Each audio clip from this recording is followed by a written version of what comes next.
Wednesday, I think it's November 9th or 10th. I'm up here at the Nito MRF. All my customers on YouTube are asking, where does all the basura go from the Kabooms? And it comes right here to Ging Ging. She's the lady that separates it all, right here, and she puts it into these bags. We got cans in some places, plastic bottles, all the plastics go over here. It all gets separated, so this doesn't go to the landfill. Sadly, some of it does just go directly there. This is some new equipment they bought, a shredder and a rotary composter that's microprocessor controlled. It's going to take a college level graduate to figure out how to program it. I don't think we have one up here, but maybe I can give them a hand here. I can get that baby dial in. Here's the old rotary composter. Very simple. Turn it on, shoot a little heat in it, turn it now and then, keep the temperature between 40 and 60, and it does its job. Very simple. I really didn't need that beast, because I'll show you why. We have the biggest bioreactor on the whole island here. This is normally just piles and piles of mixed garbage that these people pick through. This is what goes to the landfill. They separate the landfill. Some of this is going to be going into the bioreactor, and the dogs and goats love it. So, but here's our star attraction, the bioreactor. This one doesn't do anything except rotate. There's no auxiliary heat in it. It just uses the heat from normal composting. But it is huge. And then they dump the fertilizer out the end. They still got to sift it. And then they let it sit for a while. You got to let it age or whatever. I forget what it's called.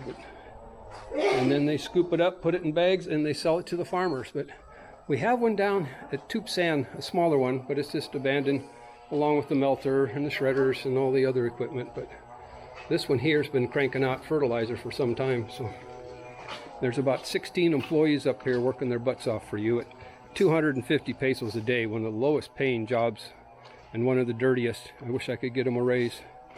But the goats are sure happy. And over in Tagbilaran at the landfill, it's usually the cows that are in on it. So,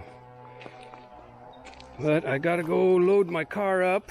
My little Nissan truck's taking a beating, but there's my pile of tires I gotta dig through over here.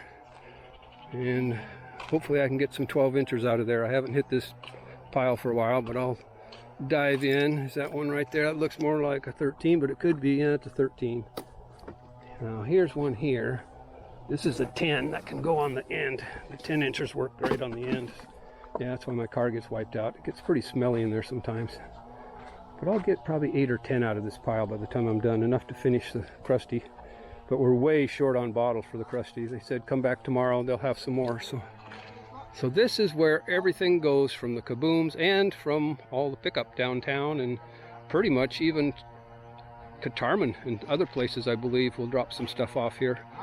And the 16 employees do all the hard work. And a lot of this gets shipped off to Cayenne de Oro on the mainland. They have a large processing plant there, all the plastics and stuff.